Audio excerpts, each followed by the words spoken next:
Welcome to GPT academy. প্রিয় শিক্ষার্থীরা, আজকের আমি তোমাদের পঞ্চম শ্রেণীর মডেল স্কুলগুলো অর্থাৎ 2025 রায়মার্টিন প্রশ্নবিচিত্রার যে মডেল স্কুলগুলো, গণিতের যে মডেল স্কুলগুলো আমি আলোচনা করছি এবং সমাধান করছি, আজকে তার 13 নম্বর মডেল স্কুলটা সম্পূর্ণ সমাধান করব। দেখো, 13 নম্বর মডেল স্কুলের সম্পূর্ণ প্রথম প্রশ্ন দেখো, ছোটো থেকে বড় সাজাও। এর মধ্যে দেখতে পাচ্ছি সব থেকে ছোটো কোনটা, এটা, তারপরে এইটা, তারপরে এইটা। দেখো, সব থেকে ছোটো হচ্ছে 0.006 লেস দ্যান 0.06 লেস দ্যান 0.06। তারপরে প্রশ্ন দেখো, স্থানীয় মানে বিস্তার করো। দেখো, স্থানীয় মানে বিস্তার করলে 6087 আছে 0.305। এরকম হবে, এই সংখ্যাটিকে স্থানীয় মানে বিস্তার করলে 6000 প্রথমে দেবে, যুক্ত শূন্য বসে দাও, প্লাস তারপরে দশাংশ কত আছে, শতাংশ নেই কিন্তু শূন্য, দশাংশ আছে 80, আর একক আছে দশক আছে 80, আর একক আছে 7। দশমিক পর প্লাস দিয়ে দাও, তারপরে 3 দশাংশ। দশমিকের প্রথম অঙ্ক হচ্ছে 3.3/10, তারপরে আছে শূন্য আছে, শূন্য প্লাস তারপরে সহস্রাংশ, দশাংশ, শতাংশ, সহস্রাংশ, 5/1000। পরের প্রশ্ন দেখো, আয়তক্ষেত্রের পরিসীমা কত। দেখো, আয়তক্ষেত্রের পরিসীমা কত, আয়তক্ষেত্রের পরিসীমার সূত্র জানি আমরা, 2 গুণিতক দৈর্ঘ্য যুক্ত প্রস্থ একক। তোমরা এই এককটি অবশ্যই দিও, বর্গ একক। পরিসীমার ক্ষেত্রে মনে রাখবে কোনো বর্গ হবে না। যদি ক্ষেত্রফল বলতো সেক্ষেত্রে বর্গ উল্লেখ হতো, এককের আগে বর্গ একক বলতে হতো। এক্ষেত্রে পরিসীমা আছে মানে এক্ষেত্রে কোনো বর্গ চিহ্ন বসবে না। বেশ, বদমাসের শব্দটির এম এর অর্থ কী। দেখো, B for bracket, O for of, D for division, M for multiplication অর্থাৎ গুণ, ডি ফর ডিভিশন মানে ভাগ, এ ফর এডিশন অর্থাৎ যোগ, S for subtraction, B for bracket বা বন্ধনী, ও ফর অফ বা এর, আর ডি ফর ডিভিশন মানে ভাগ, এম ফর মাল্টিপ্লিকেশন বা গুণ, এ ফর এডিশন মানে যোগ, আর এস ফর সাবস্ট্রাকশন অর্থাৎ বিয়োগ। দেখো, এম ফর এর অর্থ হচ্ছে, এম ফর অর্থ গুণ। প্রশ্ন দেখো, 225-এর বর্গমূল কত। 225-এর বর্গমূল তোমরা ভাগ পদ্ধতি করতে পারো বা লসাগু করে করতে পারো। 225-এর বর্গমূল হচ্ছে 15। 225-এর বর্গমূল কত, 15। কেমন? দেখো, বর্গমূল নিয়মটা আমি শিখিয়ে দিচ্ছি। দেখো, 225-এর বর্গমূল তোমরা কীভাবে করবে। দেখো, 225 আমি লিখে দিচ্ছি, 225 ভাগ পদ্ধতিতে করবে। শেষ থেকে দুটো করে সংখ্যার নিচে দাগ দেবে, দেওয়ার পর দেখতে পাচ্ছি একটা মুক্ত অঙ্ক, বর্গের নামটা জানবে। আমরা একের বর্গ, দুইয়ের বর্গ, তিনের বর্গ এগুলো প্র্যাকটিস করে নিতে হবে আগে থেকে। দেখো, তোমাদের এগুলো প্র্যাকটিস করে নিতে হবে। প্রথম 2 কোন বর্গের নামতে যাবে, একের বর্গ, একে 1। 2-এর বর্গ কত হবে, 2 দুগুণে 4 হয়েছে, বেশি হয়েছে, তাই একে 1। কত নামবে, 1 নামবে, 2, ইংরেজি হয়ে যাচ্ছে, বাংলা করে নেবে, 2, তারপর 5। এই সংখ্যাটা প্রথম ভাজকটা কী করবে, ওটা ডবল করে নেবে, একটু দূরে ডবল করবে, 2 করে দেবে। এখানে এমন একটা সংখ্যা, জোড় সংখ্যা বসাবে বা সমধর্মী রাশি বা বর্গের সংখ্যা বসাবে যেটা এর সমান হবে।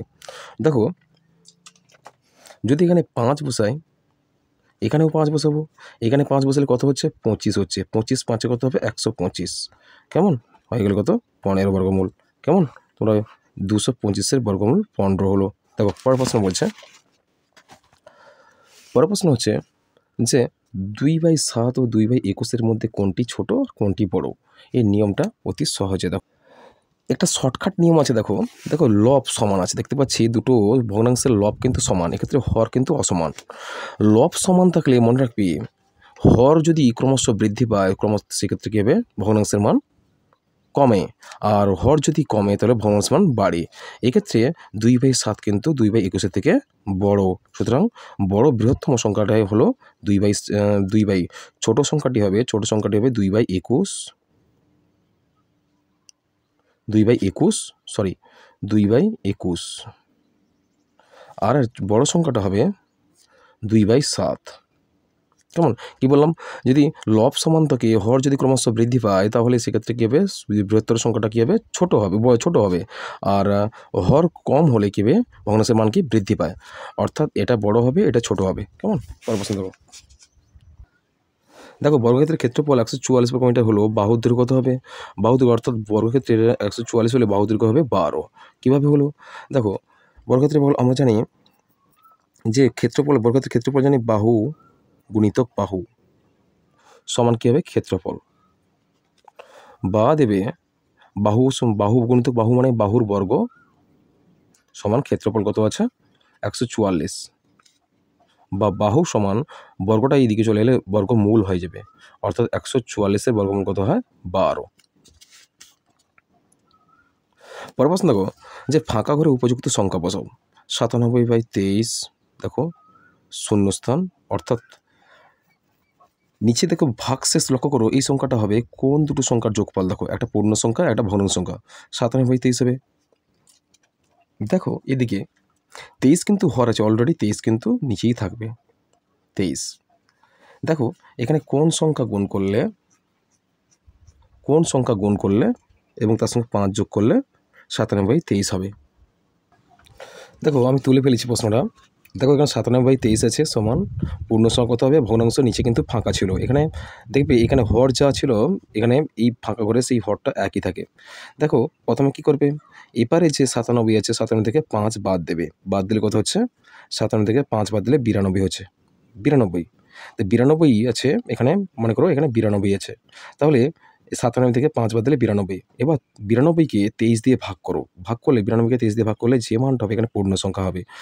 92কে 23 দিয়ে যদি ভাগ করি কত হবে, 23×4 = 92, তাহলে এখানে কত থাকা উচিত ছিল 4, তাহলে কত 23-এর সঙ্গে 4 যদি গুণ করি কত হবে, হচ্ছে 92, 92-এর সঙ্গে যদি 5 যোগ করি তাহলে কত হবে 97, আমাদের উত্তরটা হয়ে গেছে। পরের প্রশ্ন কী আছে, আয়তক্ষেত্রের ক্ষেত্রফল সমান কী হবে, আয়তক্ষেত্রের ক্ষেত্রফল জানি দৈর্ঘ্য গুণিতক প্রস্থ, কী হয়, দৈর্ঘ্য গুণিতক প্রস্থ, একক বর্গ একক, এক্ষেত্রে বর্গ একক হবে। কেমন, পরের প্রশ্ন দেখো যে রেখাংশের ড্যাশ আছে কিন্তু সরলরেখার ড্যাশ নেই, রেখাংশের প্রান্ত বিন্দু আছে, প্রান্ত বিন্দু আছে কিন্তু সরলরেখার কোনো প্রান্তবিন্দু নেই। বেশ, পরের প্রশ্ন দেখো 33.1/2কে অপ্রকৃত ভগ্নাংশে প্রকাশ করো, অপ্রকৃত ভগ্নাংশ মিশ্র ভগ্নাংশকে অপ্রকৃত ভগ্নাংশে পরিণত করার নিয়ম হচ্ছে হরের সঙ্গে পূর্ণ সংখ্যা গুণ করে লব যোগ করে দেবে, যারা উপরে লবে বসবে এবং হর যা আছে তাই থাকবে। 33 × 2 = 66 আর 1 67, 67/2। পরের প্রশ্ন দেখো, পরের প্রশ্ন হচ্ছে যে বদমাস নিয়ম অনুসারে ডি এর বলতে কি বোঝো, বদমাস নিয়ম অনুযায়ী ডি ফলে হচ্ছে ডিভিশন, মানে কি ভাগ। প্রশ্ন দেখো 1/4, 1/8, 1/16কে ছোট থেকে বড় সাজাও। দেখো লবগুলো লবগুলো সমান আছে, সুতরাং হর যদি ক্রমশ বৃদ্ধি পায় সেক্ষেত্রে ভগ্নাংশের মান কমে, আর হর কমলে কী হবে, ভগ্নাংশের মান বাড়ে।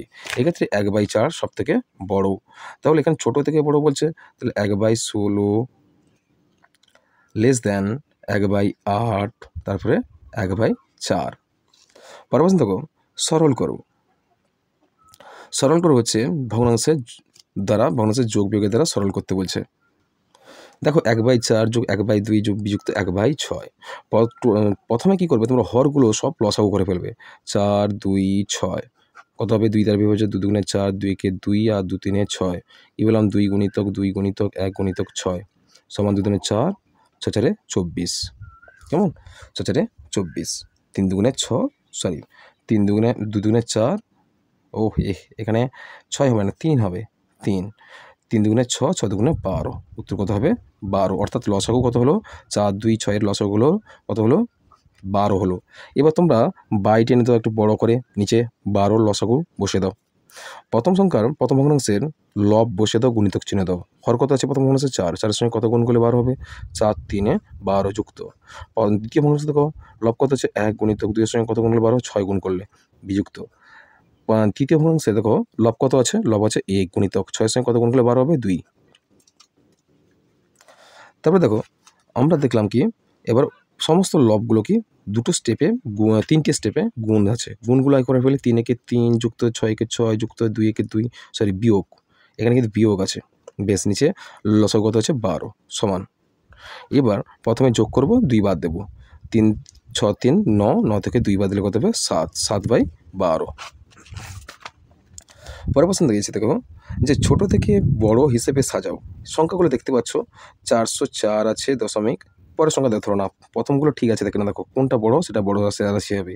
দশমিকের আগে যদি পূর্ণ সংখ্যা থাকে তার মধ্যে যেটা বড় হবে সেটা বড় সংখ্যা। 404, 440, 404, 401 দেখতে পাচ্ছি এখানে 440, কিন্তু 440 একটা আছে, 404 দুটো আছে, 404 দুটো আছে, তাহলে 404 দুটোটা আমি পরে দেখি। সব থেকে 440 আছে, 401 আছে, দেখতে পাচ্ছি এটা সব থেকে ছোটো হবে 401, 401 সব থেকে ছোটো হবে। তাই সুতরাং এখানে ছোটো থেকে বড় সাজাতে বলছে, তাহলে 401টা প্রথমে ছোটো হবে, 401 প্রথমে ছোটো হয়, 401.401, 401 সব থেকে ছোটো হবে। তারপরে ছোটো বলছে, তাতে এর থেকে বড় কোনটা দেখি, 404 বড় আছে, 404 দুটো আছে, তাহলে আমি দেখবো কি এর মধ্যে সব থেকে ছোটো কোনটা। 404-এর মধ্যে সব থেকে ছোটো প্রথম অঙ্ক 0 আছে, এখানে আছে 4 আছে, সুতরাং এটা ছোটো হবে, এর থেকে এটা ছোটো, অর্থাৎ 404.041, 404.041 লেস দেন। তারপরে 404 এর থেকে বড় কোনটা হবে, এটা নিশ্চয়ই বড় হবে, 404.410, 404.410 কত হবে 410, 410 লেস দেন, তো কত হবে। তারপরে আছে দেখো 440.401, 440.401 সামথিং, বেশ 401 হয়ে গেছে আমাদের। পরবর্তী যোগ করো, এখানে এত টাকার সঙ্গে এত টাকা যোগ করতে বলছে, 15 টাকা 75 পয়সার সঙ্গে, তারপরে দেওয়া আছে কি এই যোগটা আমি করছি, দেখো 15.75 টাকার সঙ্গে 37.15 টাকা যোগ করতে বলা হচ্ছে। 5 × 10 0, হাতে 1, 7 × 8, 0.75 12 2, হাতে 1, 3 × 4 = 5, অর্থাৎ 52.80 টাকা। কত হলো 52.80 টাকা। তারপরে দেখো সরল করতে বলা হচ্ছে, 16/4 আর 2/4 × 3। দেখো গুণটা কীভাবে করছি, দেখো সমস্যাটা তুলে ফেলেছি, 16/4 × 2/4 × 3। আমরা যদি বদমাস নিয়ম অনুযায়ী দেখি, আগে ভাগ করতে হয়, তাহলে এক্সের সঙ্গে এটা আগে ভাগ করতে হতো, 4-এর সঙ্গে 16কে 4 দিয়ে তো ভাগ কেটে যাবে, কিন্তু 2কে 4 দিয়ে তো ভাগ যাবে না, এক্ষেত্রে সমস্যা থেকে যাবে। তোমরা এক নিয়ম করবে, যে কোনো পূর্ণ সংখ্যাকে লব বাই হর আকারে প্রকাশ করলে, ধরো 4কে আমি লব বাই হর আকারে প্রকাশ করবো, সমান কী হবে 4/1। আবার 4কে যদি লব বাই আকারে প্রকাশ করি, সেই একই 4/1 হবে। সুতরাং আমরা কী করবো, যদি ভাগ থাকে, ভাগের তো ভগ্নাংশে ভাগ হয় না, তখন কিন্তু আমরা উল্টে দেবো, গুণ চিহ্ন দিয়ে উল্টে দিই। তাহলে যদি ভাগ ছিল, এটা যদি ভাগ থাকে, তাহলে গুণ করলে কী হবে, উল্টে যাবে, 1/4 হয়ে যাবে। সুতরাং আমরা এইভাবে করব, 16 গুণিতক 1/4 গুণিতক 2 গুণিতক 1/4 গুণিতক 3। দেখো 4 4 16, 4 কেটে দিলাম, আবার 4 4 কেটে যাবে, কেমন। এবার দেখো এবার কী কী পড়ে আছে, নিচে কিন্তু কিছু নেই, হরগুলো কিছু নেই, লবগুলো সব পড়ে আছে। 4 গুণিতক 1 গুণিতক 2 কিন্তু পূর্ণ সংখ্যা লবে থাকে, গুণিতক 1 গুণিতক 3। 4 একে 4, 4 2 8, 8 একে 8, 8 3 24, উত্তর কত হলো 24। পরবর্তী একটি আয়তাকার জমির দৈর্ঘ্য 24 মিটার, প্রস্থ এত মিটার, জমিতে প্রতি মিটার এত টাকা করে বেড়া দিতে মোট কত খরচ হবে। দেখো লিখবে তোমরা, আয়তাকার জমির দৈর্ঘ্য কত ছিল 24 মিটার, আর প্রস্থ ছিল 18 মিটার। এক্ষেত্রে ক্ষেত্রফল কী হবে, তাহলে ক্ষেত্রফল সমান, আমরা জানি এখানে কি বলেছে, এখানে বলা ছিল জমিতে প্রতি মিটার 50 টাকা করে বেড়া দিতে বলেছে, এক্ষেত্রে ক্ষেত্রফল হবে না, এক্ষেত্রে পরিসীমা হবে, এক্ষেত্রে পরিসীমা হবে। পরিসীমা সমান কত হবে, পরিসীমা সমান 2 গুণিতক দৈর্ঘ্যযুক্ত প্রস্থ, 24 যুক্ত 18 মিটার, সমান 2 গুণিতক 24 সঙ্গে যদি 18, 8 4 12 2 যোগ করি, 8 4 12 2 হাতে 1 2 3 একে 4 42, 2 গুণিতক 42 সমান কত হবে, 42 দুগুণে কত হবে 84 মিটার। বলছে প্রতি মিটারে কত টাকা খরচ করতে বলছে, প্রতি মিটারে খরচ হবে কত বলছে, এখানে প্রতি মিটারে 50 টাকা বেড়া দিতে মোট কত খরচ হবে? তাহলে বেড়া দিতে মোট খরচ হবে কত হবে? মোট খরচ হবে সমান 84 গুণিতক কত? 50 টাকা, অর্থাৎ 50 গুণিতক 50 সমান টাকা। তাহলে 5 4 20 শূন্য হাতে 2, 8 5 40 41 42, 4 2 42, একটা শূন্য ছিল, শূন্য বসিয়ে দিলাম, টাকা কত হবে? 4200 টাকা। বেশ, 4200 টাকা। পরের প্রশ্ন দেখো। পরের প্রশ্ন বলছে যে একটি প্রকৃত অপ্রকৃত মিশ্র ভগ্নাংশের উদাহরণ দাও। দেখো, যে প্রকৃত ভগ্নাংশ, আমরা প্রকৃত ভগ্নাংশ কাকে বলি? প্রকৃত ভগ্নাংশ যে ভগ্নাংশের লব ছোট হর বড় তাকে আমরা প্রকৃত ভগ্নাংশ বলি। লব ছোট অর্থাৎ 2/3, এটি প্রকৃত ভগ্নাংশ। অপ্রকৃত ভগ্নাংশ যে ভগ্নাংশের লব বড় হর ছোট তাকে অপ্রকৃত ভগ্নাংশ বলে, যেমন 3/2। আর মিশ্র ভগ্নাংশ কাকে বলবো? না, যে ভগ্নাংশের একটি পূর্ণ সংখ্যা তার সঙ্গে একটি প্রকৃত বা একটি অপ্রকৃত ভগ্নাংশ যুক্ত থাকে, তখন তাকে কি বলবো? মিশ্র ভগ্নাংশ বলবো। কি ভগ্নাংশ বলো? মিশ্র ভগ্নাংশ। বেশ, এক্ষেত্রে করবো 2/3/5। এটা একটা দেখতে পাচ্ছি পূর্ণ সংখ্যা, এটা একটা মিশ্র ভগ্নাংশ সংখ্যা, অর্থাৎ প্রকৃত ভগ্নাংশ হতে পারে বা অপ্রকৃত ভগ্নাংশ হতে পারে।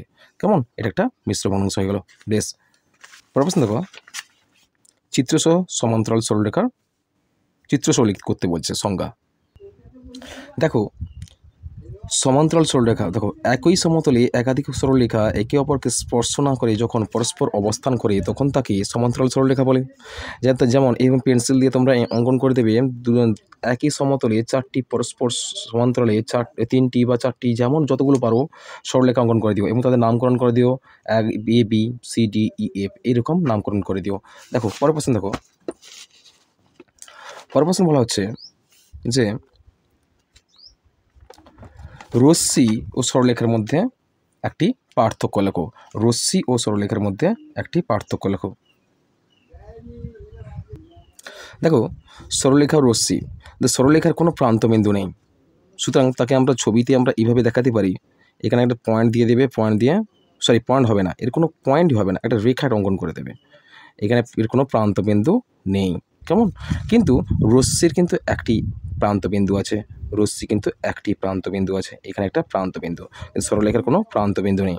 দেখো, এর উভয় দিকে অসীম দূরত্বে অবস্থান করে, এর অসীম দূরত্ব উভয় দিকে, কিন্তু যেহেতু প্রান্তবিন্দু নেই এর উভয় দিক কিন্তু অসীম দূরত্ব থাকে। আর রশ্মির কিন্তু একদিকে অসীম দূরত্ব থাকে, কিন্তু এর একদিকে বিন্দু থাকার কারণে এর উভয় ও অপর দিকটা কখনোই অসীম হতে পারে না। সুতরাং এর একটি প্রান্ত বিন্দু থাকার কারণে এর একদিক শুধুমাত্র অসীম, কিন্তু সরলরেখার কিন্তু উভয় দিকে অসীম, এই দিকেও বাড়তে পারে এই দিকেও বাড়তে পারে। তাই সরলরেখা উভয় দিকে অসীম দূরত্ব, আর রশ্মির একদিকে অসীম দূরত্ব। কেমন? বেশ, দেখো পরের প্রশ্ন। 44টি লেবুর দাম 110 টাকা হলে 100টি লেবুর দাম কত হবে? 44টি লেবুর দাম 100 টাকা হলে 100 টাকায় কটি লেবু পাওয়া যাবে? দেখো, 100 টাকায় পাওয়া যায় 110 টাকায়, কি বলেছে? 110 টাকায় পাওয়া যায় 44টি লেবু। 100 ঐকিক নেমে করবে, 110 টাকায় পাওয়া যায় 44টি লেবু। তাহলে 1 টাকায় পাবে কত? নিশ্চয়ই কম হবে, কম হলে সেক্ষেত্রে ভাগ হয়, 44/110টি। দেখো আর কত বলছে? 100 টাকায় পাওয়া যাবে কতগুলো? 100 টাকায় পাওয়া যাবে কতগুলো সমান 44/100 গুণিতক 110, 44/110 গুণিতক 100। দেখো, এখানে নিচে একটা শূন্য কাটো, উপরে একটা সংখ্যার শূন্য কাটো। বেশ, এখানে কত থাকলো? 11, এখানে 10 থাকলো। 11কে 44কে 11 দিয়ে কাটো, 11 4 44, কত হলো? 4 গুণিতক 10। তাহলে 100 টাকায় কতগুলো লেবু পাবো? 10 4 40, 40টি লেবু পাবো। 110 টাকায় 44টি লেবু পেলে 100 টাকায় কতগুলো লেবু পাবো? 40টি লেবু পাবো। কেমন? 100 টাকায় 40টি লেবু পাবো। পরের প্রশ্ন দেখো। সরল করো, এই সরলটা তোমাদের করতে বলা হচ্ছে। দেখো, সরলটা আমি করে ফেলেছি। দেখো, প্রথমে কি প্রথম বন্ধনীর মধ্যে কাজগুলো আগে করে নাও। তার আগে তোমরা 24কে 4 দিয়ে ভাগ করে দাও। ভাগ করো, 24কে 4 দিয়ে ভাগ করলে 6 হচ্ছে। আর প্রথম বন্ধনী 6 থেকে 3 বদলে 3 হচ্ছে। আর এখানে 24 ভাজিত 6, 24কে 4 দিয়ে ভাগ করবো না, কারণ এখানে অফ আছে। অফটা আগে কাজ হয়, ভাগ আগে পরে হয়। অফের কাজ আগে, ভাগ পরে হয়। সুতরাং বিয়োগটা আগে করে ফেলি, 6 থেকে 3 বদলে 3 হচ্ছে। এবার কিন্তু অফ মানে গুণটা এখানে করে নেবো। গুণ করেছি 4 3 12 হয়েছে এখানে। এবার আমরা এখানে কি করলাম, গুণটা করে ফেলেছি। 6 3 18, 18 বসিয়েছি। দেখো বিযুক্ত 24 নামিয়ে ফেলেছি। তাহলে 18 বিযুক্ত 24 ভাজিত 12। আমরা বদমাস নিয়ম অনুযায়ী ভাগ আগে হয়, 24কে 12 দিয়ে ভাগ করলে 2 হচ্ছে। আর এখানে 18 থেকে 2 বদলে 16।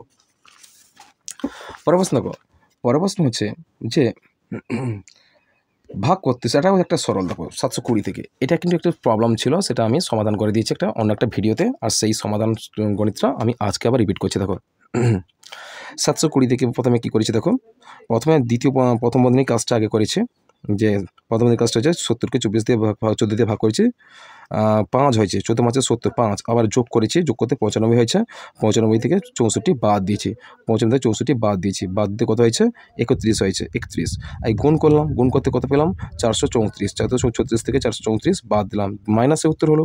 কারণ এটা ঋণাত্মক, এটা ধনাত্মক, ঋণাত্মকটা বড়, সুতরাং ঋণাত্মক থেকে ধনাত্মক বাদ দিলে কত হবে, মাইনাসে উত্তর হবে। আমি এখানে সূত্র দিয়ে বুঝিয়েছিলাম আগের ভিডিওতে, একটা গণিতের ক্লাস করেছিলাম, সেই লিঙ্কটা আমি ডেসক্রিপশানে দিয়ে দেবো, সেখান থেকে তোমরা ভিডিওটা ভালো করে বুঝে নেবে। কত হলো, -398। এবার মাইনাসে মাইনাসে প্লাস হলো, 720 যুক্ত 398। বিয়োগে বিয়োগে কী হয়, যোগ হয়, যোগ করে ফেললাম। কত হলো, 1118। 1118। বেশ, পরের প্রশ্ন দেখো, বাড়ির খাবার জল রাখার কুঁজোয় এত লিটার জল আছে। 3টি 1 লিটার জল ভর্তি বোতলের জল কুঁজোতে ঢালা হলো। 3টি 1 লিটার জল 3টি 1 লিটার জল ভর্তি বোতলের জল কুঁজোতে ঢালা হলো। এখন কত লিটার জল কুঁজোয় আছে। 3টি 1 লিটার জল ভর্তি বোতলের জল কুঁজোয়, অর্থাৎ 3টি 1 লিটার বোতলের জল মানে কি, 1 লিটারের 3টি বোতল ঢালা হলো। এখানে 2.783 লিটার হলো, 2.783 লিটার ছিল। আর 3টি 1 লিটারের বোতল মানে কি 3 লিটার জল। 3 লিটার যোগ করলে কত হবে, 3 2 5, 5 লিটার 783 লিটার। এখানে মুখে মুখে এখন কত লিটার জল কুঁজোয় আছে, তাহলে ঢালা হয়েছে, তাহলে মোট কত হলো, 5 লিটার 783। মুখে মুখে উত্তরটা হয়ে গেল। এখানে 2.783 লিটার ছিল, এখানে 3 লিটার, অর্থাৎ পূর্ণ দশমিকের আগে পূর্ণ সংখ্যা হয়, 3 লিটারটা পূর্ণ সংখ্যা, তাই যোগ করে দেবে 2.783-এর সঙ্গে 3 লিটার যোগ করে দেবে, দশমিকের আগে 3টে শূন্য বসে দেবে, কত হবে, সমান 5.783 লিটার। কেমন, বেশ। 6.285 কিলোমিটার লম্বা একটি রাস্তা 3 দিনে মেরামতের কাজ চলছে। প্রথম দিনে এত কিলোমিটার হয়েছে, দ্বিতীয় দিনে এত কিলোমিটার মেরামত রাস্তা হয়েছে, তৃতীয় দিনে কতটা রাস্তা বাকি আছে। তাই এই প্রথম দিন আর দ্বিতীয় দিন যোগ করে আর মোট কাজের পরিমাণটা 3 দিনের কাজের পরিমাণটা থেকে বাদ দিয়ে দেবে। চলো দেখো, এই 3টিকে আমি যোগ করে দেবো, দুটোকে, প্রথম দিনের কাজ দ্বিতীয় দিনের কাজকে যোগ করব। 7 3 কত হবে, 7 3 হচ্ছে 10 শূন্য হাতে 1, 2 1 3 1 4, 4 আর 3 1 4, অর্থাৎ হয়ে গেছে 7 3 10 শূন্য হাতে 2 1 3 1 4, 3 সরি এখানে 3 হবে, 3 1 4, 3 1 4 দশমিক 2 আর 1 কত হবে, 3 3 দশমিক কত উত্তর হলো, 3.440। বেশ, কী হলো, কিলোমিটার। 2 দিনে মোট কত কাজ হয়েছে, 3.440 কিলোমিটার। বেশ, বাকি তৃতীয় দিনে কাজের পরিমাণ লিখবে, অতএব তৃতীয় দিনে কাজের পরিমাণ সমান মোট কাজ ছিল কত, মোট কাজ ছিল 6.285, 6.285 থেকে বাদ দেব কত, বাদ দেব 3.440। 5 থেকে 0 বাদ দিলে কত হবে, 5, 8 থেকে 4 বদলে 4, 2 থেকে 4 বাদ যায় না, 1 ধার করো, 12, 12 থেকে 4 বাদ দিলে কত হবে, 8 দশমিক, এখানে 5 থেকে 3 বাদ দিলে কত, 2, 2.845 কিলোমিটার কাজ বাকি আছে। তৃতীয় দিনে কাজ হবে কত, 2.845 কিলোমিটার। পড়াশোনা সরল করো, এটা সরল করতে বলা হচ্ছে। দেখো ভগ্নাংশ করছি, 1/2 যুক্ত 2/9, ব্র্যাকেটের মধ্যে ভগ্নাংশটা আগে করে ফেলবো। দেখো আগে করে ফেললে এখানে 9 2 লসগু হবে না, গুণ করে দেবে, 9 2 18, আর এখানে কত হলো, 1 আছে, 2 9 18, 9 কে 9, আর প্লাস 2 আছে, 9 দুগুণে 18, আর 9 দুগুণে 2 আর 2 দুগুণে 4, বেশ বিযুক্ত 4/15 যুক্ত 5/18 সমান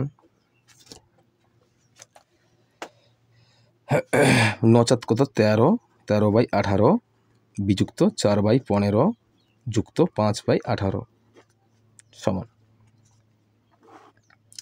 আমরা একসঙ্গে লসাগু ভগ্নাংশে যোগ করব, বিয়োগ আর যোগ মিলে। দেখো লসাগু করে ফেলি, এত বড় সংখ্যা 3টি অঙ্কের দশম ভগ্নাংশের যোগ বিয়োগ। দেখো 18, 15 আর 18 কত দিয়ে যাবে? 3 দিয়ে, 3 দ্বারা বিভাজ্য করে দাও। 3, 6, 18, 3, 5, 15, 3, 6, 18, আবার 3 দিয়ে, 3 দুগুণে 6, 5 নামবো, 3 দুগুণে 6, 5 দুগুণে 10, 10 দুগুণে 20, 20 3 60, 60 3 90, কত হলো? 90। লসাগুকে ঠিক করেছি, দেখে নাও, মিলিয়ে নাও। 3, 6, 18, 3, 5, 15, 3, 6, 18, বেশ 3 দুগুণে 6, 3 দুগুণে 6, 5 নামলো, 5 দুগুণে 10, 10 দুগুণে 20, 20 3 60, 60 3 180, 60 3 কত হবে? 5 দুগুণে 10, 10 দুগুণে 20, 20 3 60, 6 3 18, 180। লসাগু কত হলো? 180। বেশ 180 লসাগু করে দিলাম। নিচে কত লিখবো? দেখো 13 গুণিতক, উপরে লব বসালাম, গুণিতক 18 সঙ্গে কত গুণ করলে 180 হবে? 18 10 180 বিযুক্ত 4 দিলাম, গুণিতক 15 সঙ্গে কত গুণ করলে 180 হবে? 5 3 15, 3 দুগুণে 6, 6 দুগুণে 12, 12 আর 15 গুণ করলে কিন্তু 180 হচ্ছে, যুক্ত 5 গুণিতক 18 সঙ্গে কত গুণ করলে 180 হবে? 10 সমান, গুণ করে দাও, 13 10 130 বিযুক্ত 12 4 48, 4 8 48 যুক্ত 10 5 50, নিচে 180। এখানে ধরছে না, ছোট্ট করে লিখছে। দেখো এখানে প্রথম বিয়োগ করবে, 130 থেকে 48 বাদ দাও, 130 থেকে 48 বাদ দাও, কত হবে? 2। এখানে 2 থেকে 4 বাজে না, 12, 12 থেকে 4 বাদ দিলে কত হবে? 8, 82, 82 থেকে সঙ্গে কত যোগ হবে? 50, 50 যোগ করে দাও, 2 8 5 13, 132, কত হবে? 132/180। দেখো এখানে একটু কাটাকাটি করে নাও, 132/180 কে দেখো কত দিয়ে যাবে? 12 নাম দিয়ে যাবে। 12 একে 12, 6 0, 12 5 60, ওপরটা 12 দিয়ে যাবে, 12 একে 12, 1 2 12, 12 একে 12, কত হলো? সমান 11 এখানে একটু ঘেঁটে গেছে, ভালো করে তোমরা লক্ষ্য করো, আমি মার্জিন করে দিচ্ছি। তাহলে 11/15, 11/15, বেশ আমার উত্তর হয়ে গেল কি? 11/15। পরের গণিতে দেখো, পরের গণিতে দেওয়া বলা হচ্ছে যে সমান ক্ষেত্রফল বিশিষ্ট দুটি আয়তাকার জমির প্রথমটির দৈর্ঘ্য বলা হচ্ছে 28 মিটার এবং পরিসীমা 104 মিটার, দ্বিতীয়টির প্রস্থ হচ্ছে 21 মিটার, প্রত্যেকটি জমির ক্ষেত্রফল কত? দ্বিতীয় জমির পরিসীমা কত?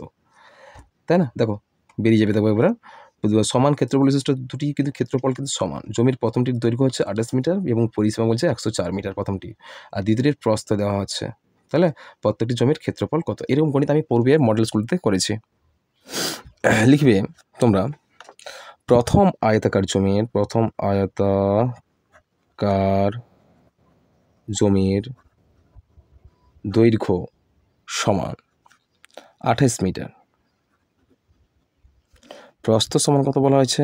প্রস্থ কিন্তু দেওয়া নেই, প্রস্থ সমান জিজ্ঞাসা চিহ্ন দিয়ে রাখো, এবং এক্ষেত্রে পরিসীমা দিয়েছে কত? পরিসীমার সমান কত হবে? পরিসীমা দেওয়া হয়েছে, পরিসীমা 104 মিটার, 104 মিটার। প্রশ্নানুসারে করো, প্রশ্নানুসারে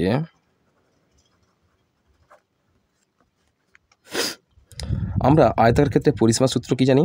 2 গুণিতক দৈর্ঘ্য যুক্ত প্রস্থ সমান কি হবে? পরিসীমা হয়। পরিসীমা বা 2 গুণিতক, দুইটা গুণিতক মান বসে, দৈর্ঘ্যের মান কত আছে? 28 মিটার, 2 8 28 মিটার যুক্ত প্রস্থের মান দেওয়া নেই, পরিসীমা কত যাচ্ছে? 104 মিটার। 2 এদিকে ভাগ করে নাও, নিয়ে এসো, ভাগ করে দেবে, 28 যুক্ত প্রস্থ সমান 104 ভাজিতক 2 সমান, বা 28 যুক্ত প্রস্থ সমান 104 থেকে 2 বাদ দিলে কত হবে 52, 52 দুগুণে 104, 52, বা প্রস্থ সমান কত হবে 52 বিযুক্ত 28, বা প্রস্থ সমান 52 থেকে 28 বাদ দিলে কত হবে 52 থেকে 28 বাদ দিলে কত হবে 52 বিযুক্ত 28, 12 থেকে 8 দিলে 4, আর 4 থেকে 2 দিলে 2, কত হবে 24 মিটার। 24 মিটার 24 মিটার হয়ে গেছে প্রস্থ। প্রস্থ কত বেরিয়েছে 24 মিটার বেরিয়েছে। বেশ, এরপর কত কি বলেছে, এরপর বলছে দ্বিতীয় জমির ক্ষেত্রে বলা হয়েছে। দ্বিতীয় জমির ক্ষেত্রে বলা হয়েছে দৈর্ঘ্য ছিল কত মিটার, দৈর্ঘ্য ছিল 28 মিটার, প্রস্থ কত পেলাম 24 মিটার পেলাম, প্রস্থ পেলাম 24 মিটার। এক্ষেত্রে আমরা ক্ষেত্রফল পেয়ে যাব। প্রথম জমির বলবে প্রথম জমির ক্ষেত্রফল সমান দৈর্ঘ্য কত ছিল 28 মিটার ছিল, গুণিতক প্রস্থ কত 24 মিটার, গুণ করে দাও, সমান 28 গুণিতক 24 সমান কত হবে। তাহলে ক্ষেত্রফল আমরা পেয়ে গেলাম কত, ক্ষেত্রফল হলো 672 বর্গমিটার, 672 বর্গমিটার পেয়ে গেলাম। তাহলে বলা হয়েছে যে প্রথম জমির ক্ষেত্রফল যা হবে দ্বিতীয় জমির ক্ষেত্রফল তাই হবে। তাহলে এবার দেখো দ্বিতীয় জমির ক্ষেত্রফল সে একই হবে, দ্বিতীয় জমির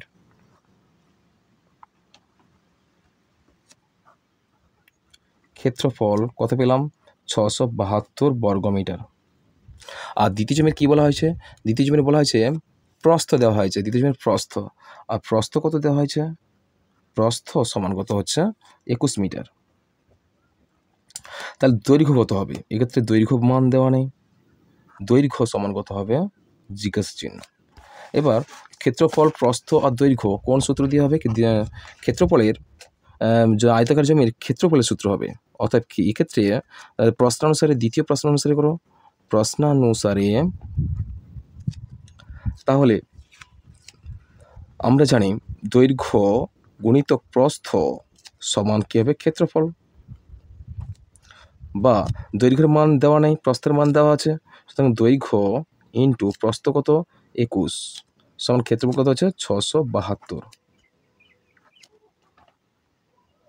দৈর্ঘ্য সমান কত হবে, দৈর্ঘ্যের সঙ্গে প্রস্থ গুণ ছিল, এদিকে এলে ভাগ হয়ে যাবে, 672 ভাজিতক 21, 672কে 21 দিয়ে ভাগ করো। তাহলে 672কে 21 দিয়ে ভাগ করতে কত হলো 32, দৈর্ঘ্য সমান কত হলো 32, অতএব দৈর্ঘ্য সমান কত হলো 32। কী বলা হয়েছিল শেষে, পরিশেষে দ্বিতীয় জমিটির পরিসীমা কত, দ্বিতীয় জমির পরিসীমা বের করতে হলে আমরা জানি কি যে 2 গুণিতক দৈর্ঘ্যযুক্ত প্রস্থ, তাহলে পাবো কি করে 2, অতএব দ্বিতীয় জমির পরিসীমা কত হবে,